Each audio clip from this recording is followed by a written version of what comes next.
క్రీస్తు ప్రభునందు ప్రియమైన దేవుని యొక్క విశ్వాసులారా, కూడి ఉన్న మనకెల్లరకును మన ప్రభు అయిన యేసు క్రీస్తు వారి యొక్క నామమున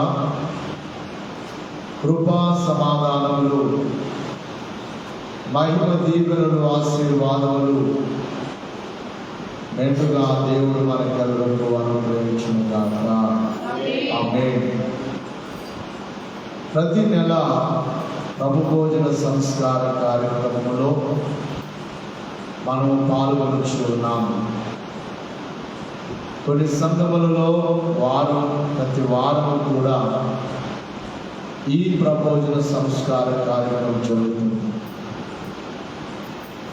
ఈ సమయంలో ప్రభు భోజనమును గురించి అనేకమైన విషయాలు బైబిల్లో రాయబడ్డాయి.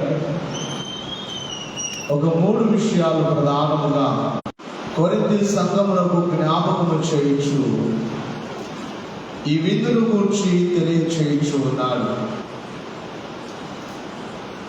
నేను మీకు అప్పగించిన దానిని ప్రభు వలన పొందితిని. ప్రభు అయిన యేసు తాను అప్పగింపబడిన రాత్రి ఒక రొట్టెను ఎత్తుకొని కృతజ్ఞతాస్తుతులు చెల్లించి దానిని విరిచి వారికి ఇచ్చినట్లుగా పిమ్మట ఒక గిన్నె పట్టుకొని పాత్ర పట్టుకొని కృతజ్ఞతాస్తుతులు చెల్లించి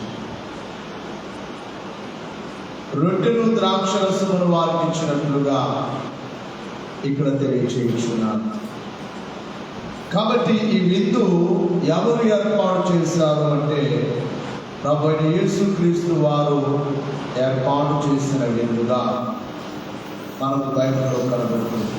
మార్కు సువార్తలో కూడా ఇది ప్రభువు ఏర్పాటు చేసిన విందు. 14వ అధ్యాయం మార్కు సువార్తలో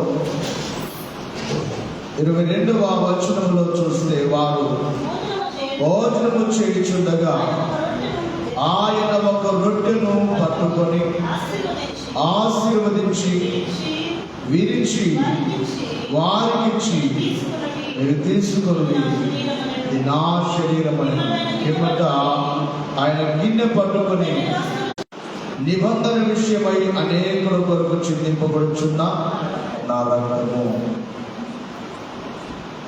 ఇక్కడ ప్రభువే ఈ విందుకు ఏర్పాటు చేసిన వారు, ఈ విందును ప్రారంభించిన వారు, ఏర్పాటు చేసిన వారు ప్రభువే.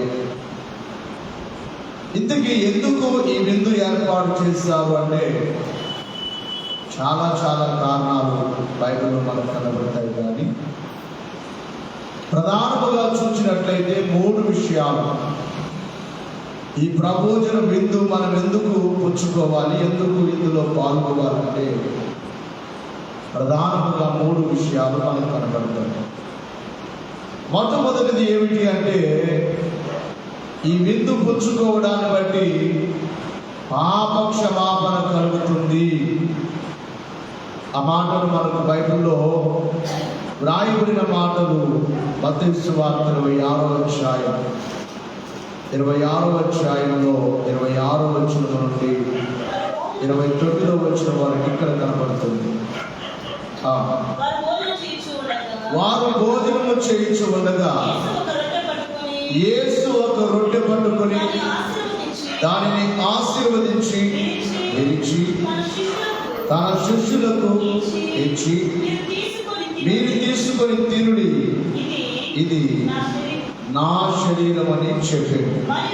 మరియు ఆయన గిన్నె పట్టుకొని కృతజ్ఞతాస్తుతులు చెల్లించి వారికి ఇచ్చి, దీనిలోనిది మీరందరూ త్రాగుడి, ఇది నా రక్తము, అనగా పాప క్షమాపణ నిమిత్తము అనేకుల కొరకు చిందింపబడుచున్న నిబంధన రక్తం. బాగా వినాలి. ఈ విందు పుచ్చుకోవడాన్ని బట్టి కలిగేది ఏమిటంటే, ఇక్కడ అంటున్నాడు కదా ప్రభు ఏమని, పాప క్షమాపణ నిమిత్తము. బాగా వినాలి. దేని నిమిత్తము? మన పాపాలన్నీ కూడా క్షమింపబడడానికి కొరకై. అందుకే దైవజనుడు కీర్తనలో పాడొచ్చు అన్నా, నైజ పాపములు నశించుటకే ఇక